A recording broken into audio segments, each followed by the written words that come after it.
Ooh, GCN just did a video about vegans. I haven't watched it, but it's getting some good comments, some good positive. It's got some bit of toasty. Just come back from a 100-mile ride. Been having my fruits, and we've got some bit of Murglen salsa. Do you like? Give the video a thumbs up if you like salsa on bread. Now try it before you diss it. Give it a dislike if you don't like it. We've got sugar here. Today's video is Nullarbor White, proudly sponsored to you by Nullarbor White. Кто ебанулся? Все ебанулись!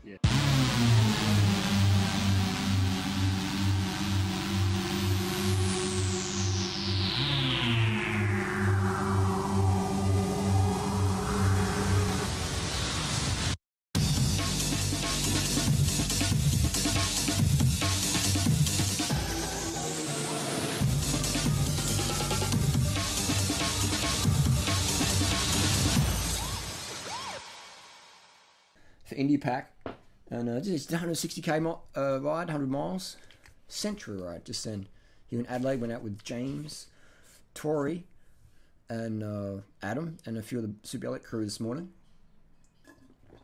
I got my ass handed to me on Norton Summit this morning. Big peloton, maybe 50 riders up Norton Summit. It's epic. I think maybe I get 4th or 5th on the line.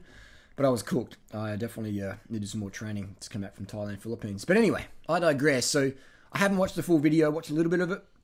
I did see a lot of positive comments saying, yeah, good on your GCN for giving the vegan shout out. It's really good. Because vegan cycling, let's be honest, it's going boom. It's going big time. You've got most of the gels on the packet. It says suitable for vegans. You know, so it's definitely this vegan thing. It ain't going away. And you see a lot of pro riders. Just playing with vegan lifestyles, eating more vegan dishes, things like that. Peter Sagan coming to Adelaide to Down Under and ordering vegan meals. And I know that for a fact because a friend of a friend's mother works at the catering, and Peter Sagan was requesting vegan meals. So that's a step in the right direction. My only concern is whenever a pro rider or a fast rider or any sort of athlete wants to go vegan, they focus too much on protein and at the expense of carbohydrates, you know? And if you're a cyclist, man, I mean, today, cycling's all about water and sugar, blood volume, and maybe some salbutamol asthma puffers. So you want to have enough sugar in your system, you know? So if you're considering going vegan for the ethics, you feel a lot cleaner, you can get shit done more, better health, you know? And just when you retire as a cyclist, you don't blow out and do a Venji Berzina or Bjarne Rees. You know, you stay leaner a lot easier, even to Floyd Landis. You know, Floyd Landis looks like he never ridden a bike in his life, and he sort of mocks vegans. But Floyd, I digress. I think Floyd would be a great person to have on the show, wouldn't he? To interview for Floyd would probably have some of the best stories ever of professional sport. So I give him a bit of shade for dissing vegans, but really I would like to interview Floyd one day. About his adventures in the pro peloton. So I did a video about the Chris Froome thing, but we'll stick with the GCN vegan thing. So apparently, from what I heard, they was emphasising protein that you can get enough protein. Yeah, they're tweeting a lot about protein. Okay, so protein's not an issue. And I just wanted to say to Nigel Mitchell, I've been a harsh critic of Nigel Mitchell. So tilt of the hat to Nigel Mitchell for like getting vegan friendly with some of these recipes and stuff like that. So tip of the hat to Nigel Mitchell for that. That's really good to see. And it looks like Nigel Mitchell is getting a bit leaner, a bit trimmer, a bit fitter looking, a bit healthier. So that's really good to see. Doesn't look so good, but man, a bit of salsa, a bit of white bread, vegan bread, beautiful. Easy to eat vegan. Vegan easy. When I have my fruit, I have my fruit beforehand. Fruit digests so much quicker. But, so you have to worry about protein. If you eat enough calories from plant foods, you're going to get enough protein. The issue is carbohydrate. You need to get enough. And we live in this carb-phobic world. We're like, oh my God, too many carbs, too many carbs, too many carbs. You can't push watts, man. You go out there, your coach says, all right, you're going to do 400 watts for an hour. Do that, low carb. No one's fucking doing that, man. I don't give a fuck how many puffs of naphas. You can have 100 puffs of your salbutamol puffer. You ain't pushing 400 watts unless you got your glycogen in your muscles. You ain't. let's say your threshold's 200 watts. Okay, 200 watts threshold. All right, 1 hour threshold workout. Or is it throwing some 30-second on, 30-second off, some 30-30 under overs? 400 watts, 500 watts, 800 watts. 10 seconds, 800 watts. 20 seconds, 400. 10 seconds, 800. Or 45-second intervals. Most bike races, if you Google the graph, a bike race is pretty much 45-second sprints again and again and again and again. It's 45-second sprints for 250k, 200ks, 150k, whatever the course is. 45-second sprints, just bang, bang, bang, and that's just sugar, sugar, sugar, sugar, sugar. So all these monkeys out there, not monkeys, muppets. Monkeys are cool. Monkeys go to bananas. All those muppets out there who say, "Oh, sugar's bad for you," chuck them on a bike, man, and get them to do some 45s on, 1 minute off. Get them to say, where are these people coming with this information? You know what I mean? Look, my girlfriend Tori, in 1 year, total fucking noob, can't even really hold the wheel that good, but in 1 year of riding, just carbon the fuck up, not even following a training program, but just with a power meter, just basic stuff. In 1 year, she's putting out professional level wattages for 20 minutes to an hour. Can't ride in a bunch, can't descend, just like me, but is putting out that watts, is putting out that wattage in just 1 year of riding. So, and look at the video, she's all over the bike. She's like doing a Chris Froome all over the bike. So, we haven't even done a proper bike fit for her. So, just, what do you say, Tori? I got 16:38 on my first bunch ride ever. Oh, so okay, good work. So, so it's all about the carbohydrates. Protein is a non-issue. If protein was an issue, all us vegan cyclists would be fucking cooked, mate. We would be getting dropped. Today in the bunch, I got dropped by, I think it was 2, maybe 3 vegans in front of me. You know what I mean? Like, that's the reality I'm in. That's the frame that I'm in now. 2011, I was the only vegan rider in Adelaide up the front. Now, I'm getting smashed on Norton Summit by vegans, and mostly vegans. So that's my reality. That's really fucking awesome. That's how much the vegan scene is growing.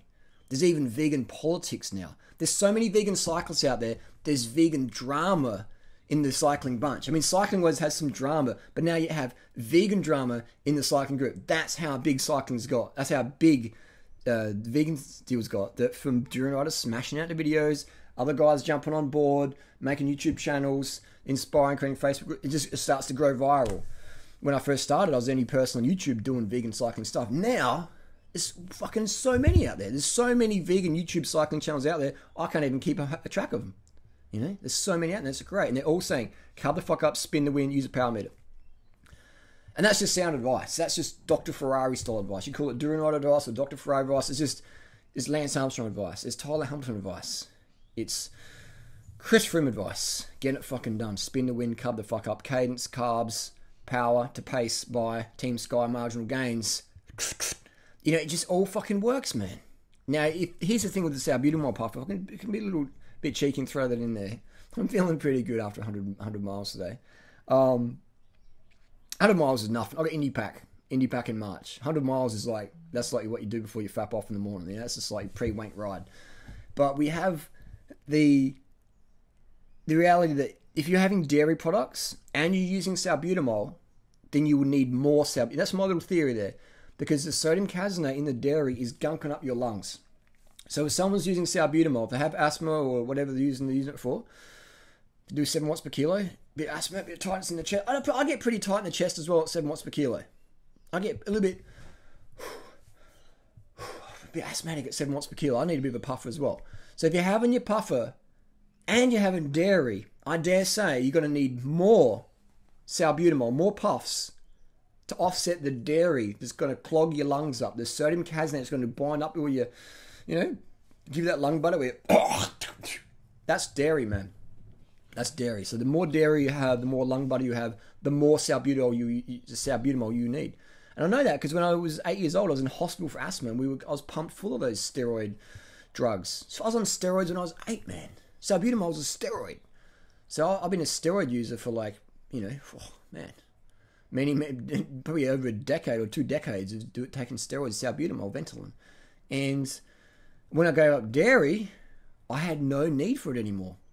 And occasionally I'd like borrow a friend's puff or even buy one just for like, oh, so people using that for, oh, okay, I'll try it out. It didn't really do much for me. It gave me a bit of a buzz or whatever, but I can't really pinpoint down increased wattages. But you give me some sugar, yeah. Everyone's done a long ride where your watts are dropping off and you're almost about to bonk, and you have a can of Sprite, you have a banana, you have a gel, you have a vegan salsa bread sandwich, boom, your watts going up. It's faster than EPO. So sugar, that's the most powerful shit out there, all right? This is nullable white sugar. This is nullable white A grade. I've got some triple A grade coming soon for my friends. But seriously, it is. I haven't seen this in the video. I'm probably, leave in the comments down below. Am I totally off the mark? Was the video focused about protein? Tori said it was. Someone else said it was. Yeah, a lot of protein. Protein. So again, everyone's sincere, but sincerely wrong. Protein is a non-issue. Go to your local. If you don't believe me, go to your local hospital. Talk to your local registered nurse or your local doc. Go in there and say, bring some protein powder to the local hospital and say, I just wanted to make a donation to the protein deficiency ward. I know we've got a burns unit. I know we've got a paternity unit. I know we've got the immature baby unit, the ICU and all that stuff. That's good. But I want to donate this tub of protein to the protein deficiency ward. Now, if you can find one of those protein deficiency wards in any hospital around the world, I'll buy you any Trek bicycle of your choice. Sponsored, not sponsored. All right? So that's reality. But we're focusing on something that's not even fucking there. But if you want to see glucose exhaustion, go to any fun run. Go to any marathon. And watch it. You just go to the finish line. Just watch people just like, just coming across the finish line, just totally bonking. Totally just glucose exhausted. Mitochondria just like, your mitochondria feed off sugar, ATP, glucose derived ATP. Correct me if I'm wrong. So this is I woke up today and I saw that video title, I saw the comments on my Tumblr, and I was just like, wow, the world is becoming a good place. We're becoming more crazy and we're becoming more sane at the same time, and the gap is getting bigger and bigger. Vegan or that or have a lot of fun, get lean, get fit, feel great. I mean, look at all the comments in the thing. You almost think that I've written all those comments. I've just sort of read some of the comments. I feel lean, I feel healthy, I'm pushing out the watts, spin the wind, carb the fuck up, eat your bananas, 30 bananas a day. And I'm like, shit, man, these people understand my reality. And I understand their reality. When I first started this vegan gig back in 2001, I was like the only one out there I knew. And then in 2006, I met a guy called Bradley Soul, who was like a bit faster than me. I was like, oh wow, cool. And Bradley was just like, dude, you gotta be organized with your food, you gotta have more bananas laying around, it's gotta be more organized with carbs. And I was like, yeah. And I remember going to see Bradley's camper van and he had a box of ripe bananas in there. And I'm like, this is like a fucking pro tour bus, which I'd seen with training with Telecom and Map A and stuff when they come to Adelaide. They have the hatchback, they open up, it's just full of sugar. Sports drinks, gels, bananas, just full of sugar. And I go to Bradley's Soul from Organic Athletes bus, and his bus is full of bananas, like right spotty bananas, and a fucking bamboo bike. And I was like, this dude's cool, man. So that's why I was rocking the Organic Athlete kit for so long. And but that's what we here's the reality. So people are going to watch that GCN video. I hadn't even seen yet, but I've heard a little bit about it. And I'm so G'd up, I just made the video before I even seen it. But people are going to see that, and they're going to be inspired, because they're going to read for the comments, and all these fucking evangelical vegan cyclists, I feel really good too, join the vegan church. And that's inspiring, man. It's not going on there. Imagine going to a bike race and just having these protest signs, you shouldn't eat meat and ride a bike, this is really bad. Like, no one's gonna fucking want to go vegan doing that, So when we do all this, the best activism you can do is have a lot of motherfucking fun. Have a lot of motherfucking fun, and people will see you having fun, and they'll be like, I want a part of that reality. I want to be in that person's frame. So if you got your friends or families, you want them to go vegan, then the best thing you can do is then do well, be good, and have a lot of fucking fun. And any motherfucker who's really into fun, they'll gravitate to what you're doing. They go, what are you doing? What are you doing? And I'll start asking you questions. You don't have to say shit, man, because just by your very presence, the vegan carb the fuck up teachings are transferred. You become that lighthouse. When you're dropping every motherfucker on the climb, or you're doing fuck all training and having a little bit of fitness and still lean, and people out there doing 1,000 Ks a week and not as lean as you, and they're like, what are you doing? What are you doing? And you're having fun, you're going to dinner, you're not like, oh, not a little bit of bread, not too much, whole foods only. You know what I mean? I just eat whole foods, but not too many bananas, too much sugar. Like, inspiration level, 0. That's inspiration at 10 watts. 10 watts I just eat whole foods. Refined sugar's bad. Like, you might get fat like Durianrider. Boring. Update it, man. People update their phone all the fucking time. Update your phone. Update your way you communicate with your friends about veganism and stuff like that. If you want to get people on board, man. And I've learnt so much this year, you know. This video is 14 minutes long. It's only meant to be a couple of minutes. But, you know, I learnt so much this year. People say, well, we want to see inspiring shit from you, Harley. We want to... You know, I went vegan because I watched your Tour de France Lance Armstrong linebacker video. I went vegan because I saw you riding 600 k's in a day. I went vegan because I saw your shit Cyclists video. I went vegan because I saw you ride with Chris Froome or whatever and not get dropped on a bamboo bike. I went vegan because I wanted to lose weight. I want to feel better. People want to be fucking inspired.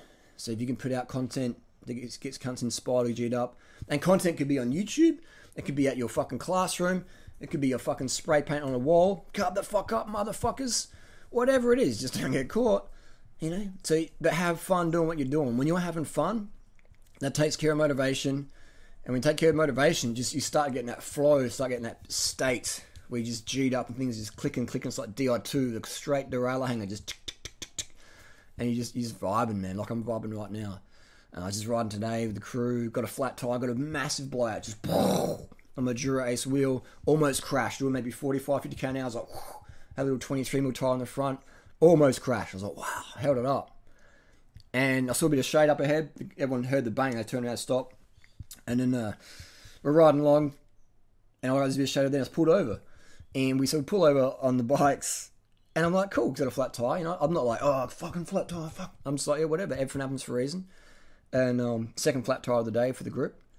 And we just pull over in the shade, and then James is like, oh, this is Erica's house. I'm like, Erica? And he's like, Erica such and such. And I'm like, no. And then when she came out, she's like, oh, what are you guys doing here? I haven't seen her for 21 years. 21 years. You know? And got a flat tire out front of her house. Maybe 100 meters out, and I just rolled to the fucking doorstep. And we sat in the grass, played with the dogs, fixed the flat tire, got some water, kept going.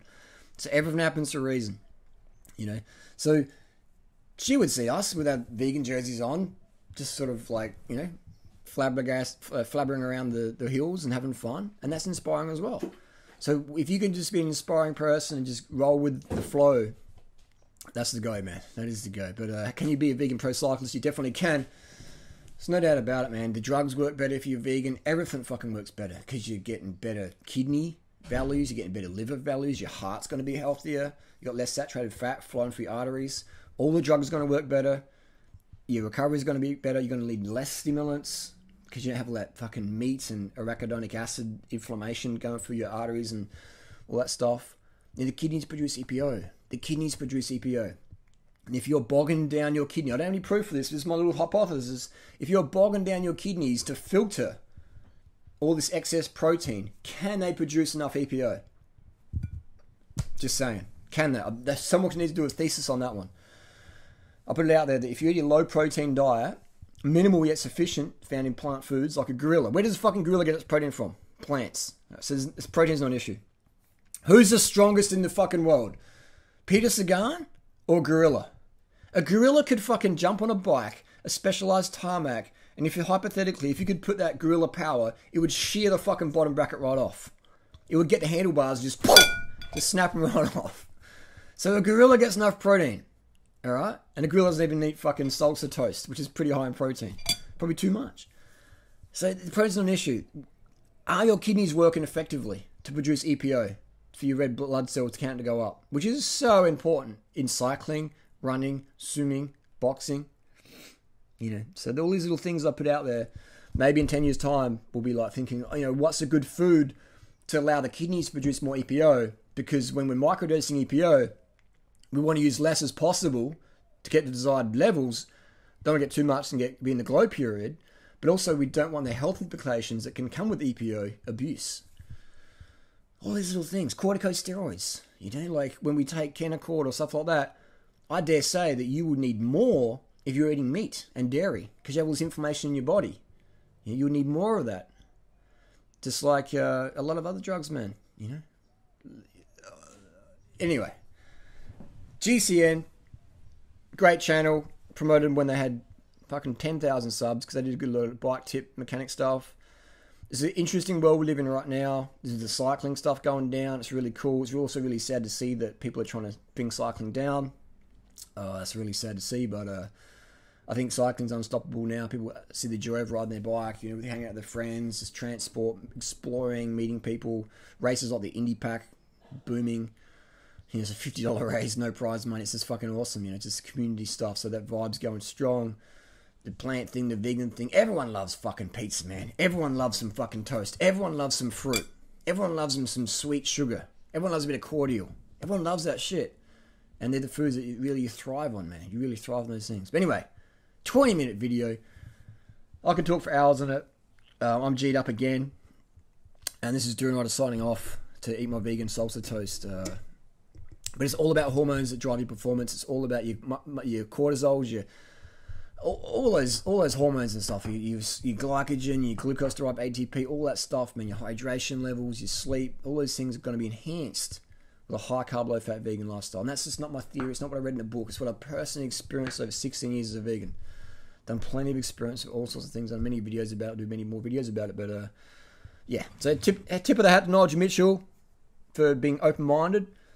Don't have to worry about protein though. Don't have to worry about protein. Just get enough carbohydrates in. Dr. Ferrari, 10 grams of carbs per kilo body weight per day, 1 gram of carbs per kilo body weight per hour. Go, go, go. And drink enough water so you're peace and clear for 2-3 hours. Go to bed 8-9 p.m. And you're going to be feeling like you're on some fucking narcos level, grade A, triple A, nullarbor white. Have any comments or questions? Hit something down below. I'll actually go and watch the video now and then maybe do a follow-up video. Peace.